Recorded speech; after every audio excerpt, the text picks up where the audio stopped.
Batman, Gotham by Gaslight, The Kryptonian Age, issue 1, Andy Diggle writing with Leonardo Fernandez on the art. Can I just say, having 2 colons in your title, always clunky, right? Did you really need to have Batman there at the start? I'm sure people would see Gotham by Gaslight and get that it's a Batman book, but you have to have Batman in there, so whatever. Here we are. So I went into this having never read the original Gotham by Gaslight, whereas you did go back and read that this week. It's only a 48-page book, so I was able to find it in the store.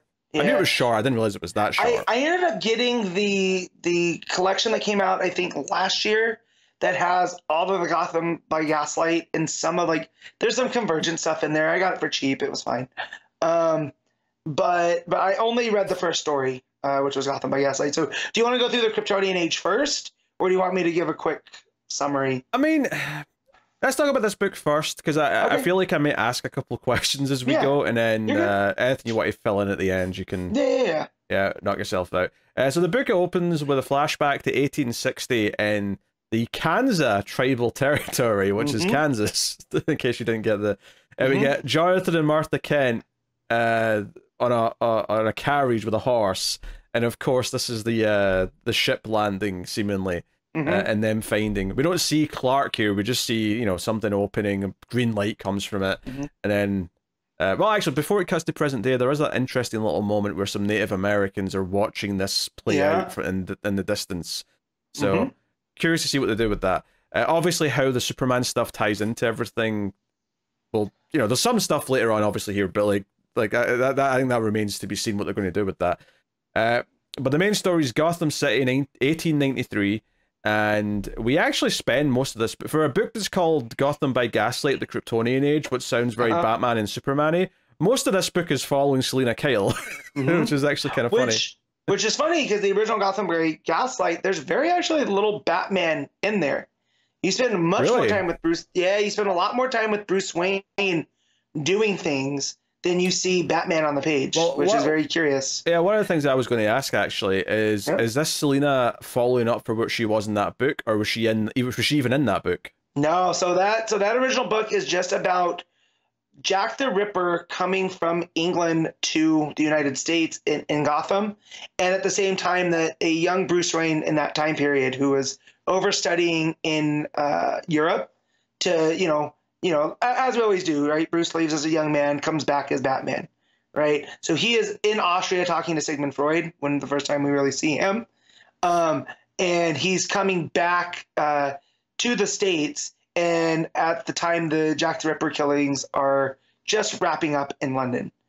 And then so as he starts to show up as Batman, the Jack the Ripper killings start happening in Gotham, and they start to conflate them. So the newspapers start thinking that this Batman is killing people in the same manner, and that maybe it was operating, this Batman was operating in London and whatnot. So it's very focused. The only characters you really get to see, Alfred pops up. There's a Gordon, of course, who looks like Teddy Roosevelt, which I'll never not love. And so Alfred, Bruce, and Dent shows up as a lawyer at one point. Okay. And stuff, but there's not a whole lot. Now there was a secondary one that was well, I forget what that was called, but there's a second Gotham by Gaslight that came out years later that maybe she's following on from.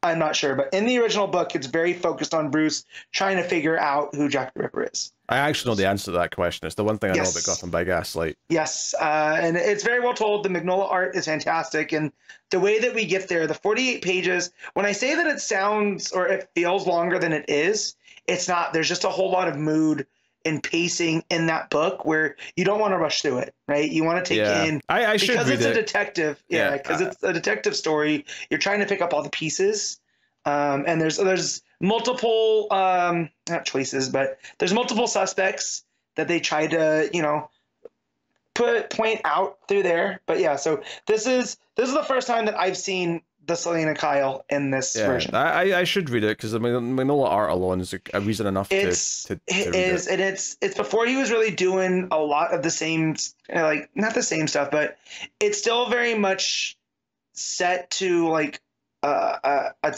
time period, right? So there's not a lot of monsters and stuff, although some of the pictures of Batman, right, in the newspapers that are drawn up are a monstrosity, but it's very, there's a firm foot in reality that he does that I'm not used to Mignola, because I'm more used to later stage Mignola, where it's a lot of fantastical elements through like Hellboy and whatnot. So the fact that it was so reined in, I was shocked at. But yeah, so we'll continue with this one.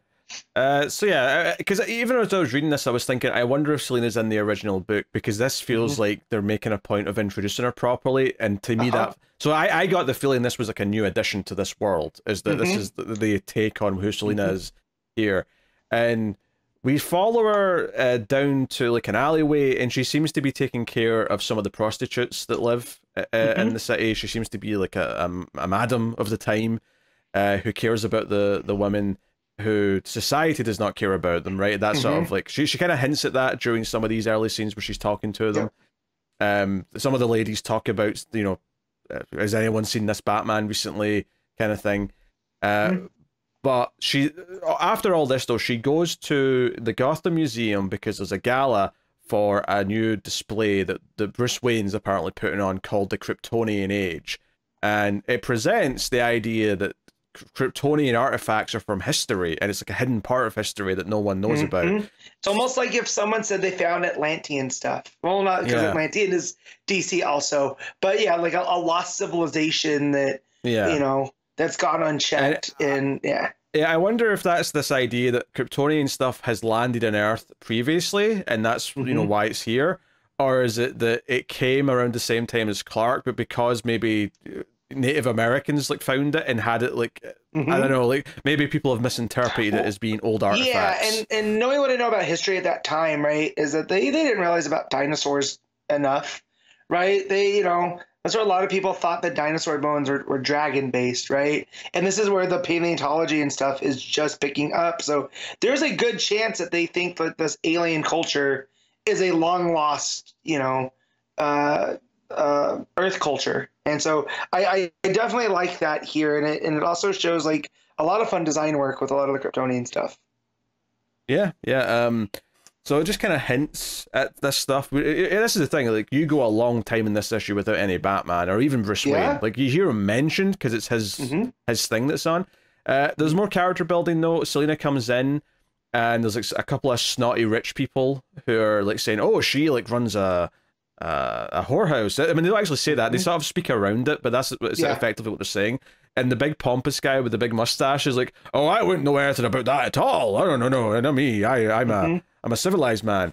A gentleman's club of exceptional discretion. That's what they call it. Yeah. And the wife, or if it even is his wife, is like, "Hey, aren't you going to like throw her out? We don't want her kind here." And he's like, "Well, you know, I mean, of course we don't want her kind here, but I mean, what could I possibly do about it?" Like, you know, so he's a bit sniveling. This whole thing. Of course, she's here to pull off a heist. In fact, she's got an ally, an English ally, inside who she swaps clothes with. She gives her fancy like dress and puts on her of the time Catwoman gear to go on her heist. I like the banter between all these characters. In fact, this English woman, when she's like at the dinner table later, and she's just sort of like talking about how good the food is, but she's like doing it in thick Cockney, and then like corrects herself and goes, "Oh, most indubitably, it's marvelous, yes." Yes. So that's Holly Robinson. I figured that was meant to be the take on Holly, but they don't call her that though, right? No, she does. At the top of that page where you see her first in her Catwoman gear, she goes, "Remember, Holly, discretion. You're to be seen and not heard." Oh, she does. Okay. When she does poke through, she's like, "Free grub, isn't it? Flipping stomach, like, thinks my throat's been cut." You're just like, "Holly, you weren't supposed to be talking." Yeah, I did think it was meant to be her Holly of this time period, but I didn't think they named her, so I was thinking it was like spiritually her, but you know, but fair enough. Yeah, they threw the name in. So Selina is trying to steal specifically what looks like a green kryptonite ring. That's what it looks like. It's glowing green. There's like armor and stuff around here as well. But you know, she grabs this ring. It's a great page, and it's when she's actually leaving the rooftop of the building that we first see like the silhouette of Batman watching as she leaves, hanging upside down like a bat, which I'm never not gonna laugh at. Yeah. So she's taking this ring to some crooks who wanted who hired her to steal it, and of course they want to double cross her and not pay her, and she gets all Catwoman-y and gets the claws out and starts threatening them. They pay her some diamonds. That's her payment. Yeah. And well, they try to pass off like uncut diamonds, right? And she calls him. She goes, "You treacherously inclined troglodyte may wish to investigate the contents of his breast pockets, but also not the sharpest." So does she mean that she did want the uncut diamonds, or is she accusing them ripping her off? Oh, okay, you're misreading that. Yeah. So she did want uncut diamonds. She's not complaining about the payment. The payment's what she asked for. Okay. She's saying that she's already put the green ring in the guy's pocket. Okay. It's right? Definitely misread it. She slipped that into his pocket. So he takes that little bag out and he's like, "Oh, it's here." Okay. So this is the exchange. Although she does offer some of the diamonds back if they'll tell her who hired her. She wants to know who hired them to like broker this deal. And they don't want to do that. But just as that happens, the League of Assassins shows up and starts firing arrows at everyone. But notably, the leader here, who turns out to be Talia, picks up this ring and says, "No, this isn't real. This is a fake. This is just radium. It's just paint to glow green. This isn't the real thing." And she calls it the ring of something. Like Zhang Li. Yeah, so they think this is some, you know. But the stuff on it makes it look like a Green Lantern ring. So I'm wondering if this is how they're going to introduce. So if you look at it when it starts glowing, the image on the ring almost looks like a what am I looking at? Like a simplistic rendition of the Green Lantern symbol, right? It's a circle and two lines, in between. So I'm wondering if this is supposed to be a Green Lantern and not a kryptonite ring, right? And that's why she says, "Oh, it's a forgery." I mean, if it is, I don't see it leading to something. I don't think this is building up to Green Lantern showing up. Okay. I also think Zhang Li was a Elseworlds Green Lantern too, so maybe they're just using that as a reference. Oh, well, I didn't know that. Green ring. I mean, yeah. Maybe it is like hinting at something there, but I feel like we're only just introducing the concept of Superman into this. Like Elseworld, it feels weird to be already teasing Green Lantern stuff. But I mean, if that's the case, then that's the case. Yeah. But Batman shows up, so we get like a big fight sequence, which I actually thought this looked fantastic. I thought the art here was really good. Yeah. Lots of silhouettes, like you got the smoke obscuring everything, but then when there's like a blast, it turns orange. It really sort of makes certain panels stand out. Notably, at one point, one of the assassins is about to stab Batman in the back, and the whip from Catwoman comes in and grabs the guy's hand, so she kind of saves his life, and makes a little catty comment about it, of course. But Batman chases out the League of Assassins onto the top of a train, which is next to the building, the warehouse they're in, and again, more fun action. I thought the sense of motion here was really good. Batman throwing his little throwing knives at them with the orange background, also really cool. All the motion lanes in the train, you get the sense that the train is now moving. But the final page is that Batman's pretty bleeding, wounded from all the fighting these assassins. And this is where Talia sort of announces who she is and says she'll grant him a swift death. So it leaves in a cliffhanger where he's in a bit of a predicament. I suspect Catwoman might help him out again at the start of next issue, but we'll see. I thought this was really good. I wasn't sure how long this book was going to be. I kind of went into it thinking this may be like 3 issues that are like 50, 60 pages each. It is a longer issue. It's not regular size. It's about annual size, so it's a bit beefier, but not like super sized. So knowing that it's 12 issues is actually kind of cool, because I feel like the pacing here makes a lot more sense knowing that it's 12 issues, because it takes time setting up Selina, setting up the atmosphere of the Gaslight version of Gotham. The mystery of they're showing us that a ship from Krypton seemingly has landed next to the Kents, just like the start of Superman, but it makes a point of not showing us the baby. It makes a point of not showing us young Clark Kent. So I'm like, okay, are they going to swerve us here and there's no Superman? It's just they're doing something different with it. I could see them going that route where there is no Superman. Yeah. Well, I feel like we'll have a Kryptonian, but maybe it's not Clark. Oh, maybe. I don't know. Maybe it's Kara. Maybe it's, maybe they're going to switch it a little bit. But yeah, I don't think you call it the Kryptonian age without having a Krypton or Kryptonian pop up at some point. It could just be stuff from Krypton, or maybe you're onto something, right?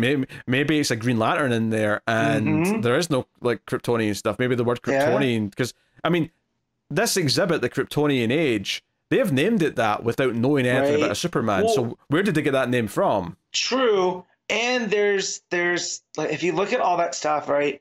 Some of the masks look more Thanagarian, right? I thought that. I thought it looked like a Hawkman mask. Yeah. Yeah. So maybe this was a ship that, maybe this is a Brainiac thing too, right? Maybe it was Brainiac's collection, and it got caught up and crash landed, and that's how they know it's the Kryptonian era or whatever. Although, now that I'm looking at the panel where Selina first gets the ring when she's doing her heist, that symbol looks like the Superman symbol upside down. Obviously, from our perspective, the way she's looking at it would look the right way up. So you said it's when she steals it the first time. Yeah, so it's the big sort of like 2/3 of the page panel. It does. Yeah, because it's got the point facing her. The negative, because it looks like the pentagram. It's not a pentagram, pentagon. Yeah. The points. Pentagrams. That's we're getting witchcraft at that point, Matt. Yes. And it's not an upside down. But yeah, no. Now you see that you're looking at it. Yeah. I didn't notice that one. I noticed on the other one, it kind of looked like a Green Lantern ring. That's what kind of threw me. But I think it's probably squished, and that's why. Yeah. I mean, a Superman symbol makes more sense. All things much more if it's considered. The Kryptonian, and and if it's made out of a chunk from Krypton, right? Like it's gonna glow. But this was also a forgery, right? So maybe there is a real ring out there. Well, yeah, I presume that because basically they think it's a trap, that Batman planted this as a trap. So I presume Batman does have the real one, or has at least seen it, so it is based on the real one. That'd be my guess, anyway. No, I really like the art here. I thought the color palette, obviously, lots of browns and yellows, and try to fit the time period of the kind of the Victorian era of I was going to say London there, but it's Gotham. But it's clearly based on Victorian London, though. Yes. So there's a lot of talk in Gotham by Gaslight too about how Gotham feels like a modern London, and spots down to when Jack the Ripper starts killing in similar areas of ill repute, right? That people aren't going to notice women missing and whatnot. So yeah, definitely they're playing on those similarities. Yeah, I really like as well that Selina's got like climbing gear, but it looks kind of like claws on her boots. I thought that was a really nice little touch. Very cat-like.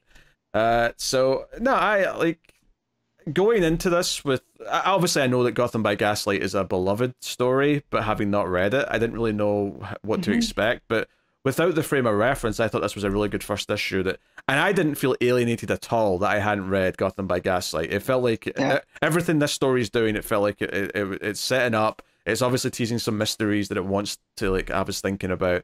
But yeah, it feels like Selina's obviously going to be a big primary character here. She's the one we focus on for the vast majority of the issue.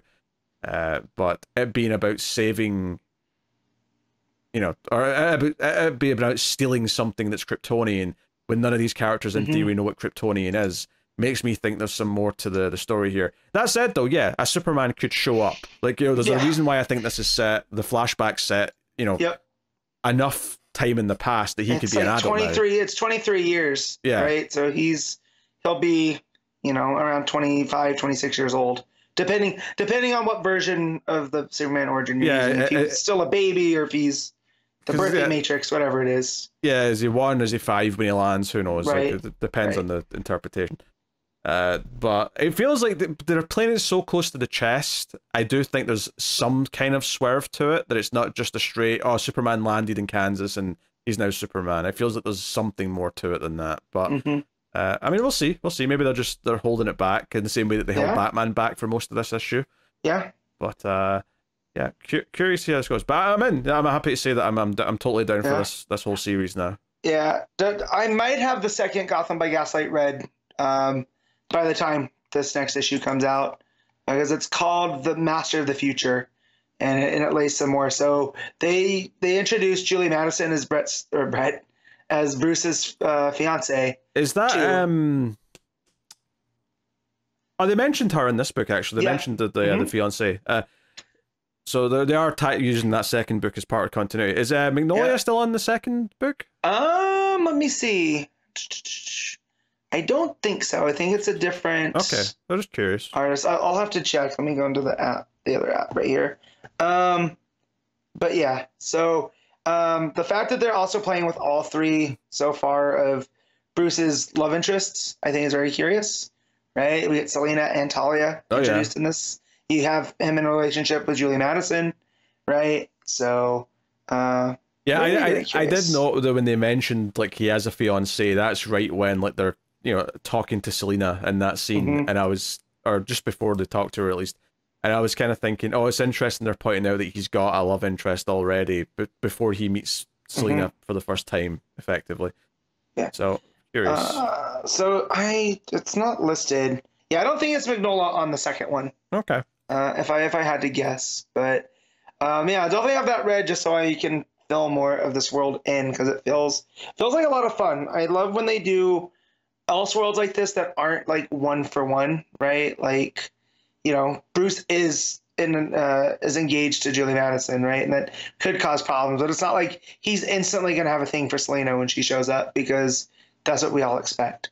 Or like the same with Superman. We don't have him. Like, there's still a lot of mystery around that. I mean, I'm pretty sure he's still going to have a thing for Selina. yeah. But I feel like he's going to be a lot more conflicted about it. Like, unless something happens to, Julie or whatever. Because don't forget, the League of Assassins is around. So. Oh yeah, Talia is probably going to stab her. Let's just. Yes. I also wonder though, like, we don't really know. I don't expect Talia to be the main villain. I expect there to be another villain involved, and we don't know who that's going to be yet. I mean, hell, they could make Superman the villain if they want to go down that route. I know we're doing a lot of Vandal Savage over in Batman, but I like him popping up in these things because he is immortal, right? If anyone's going to know about a Kryptonian age, Vandal Savage is there. And also the tie to the meteors and all that other stuff. But yeah. All right, well, there you go. That's the Kryptonian Age issue 1. Pretty good. I'm glad I'm on board. Yeah. Like, right away, it felt confident. It felt well paced. Like I was drawn into the world, and I'm into it. Especially once it got to Gotham. I think once it got to Gotham, we got this nice slow introduction to Selina and the world that she inhabits. And given this idea that she's a thief, but she's got kind of the heart of gold. She's taking care of people that the society's left behind and wants to just ignore because it's taboo. Again, makes you want to root for her, so you kind of get on her side. So it's well done. What are you rating Gotham by Gaslight Kryptonian Age issue 1? I'm gonna give this an 8. I'm happy to go up to the 8.5 on this. I think it's really good stuff.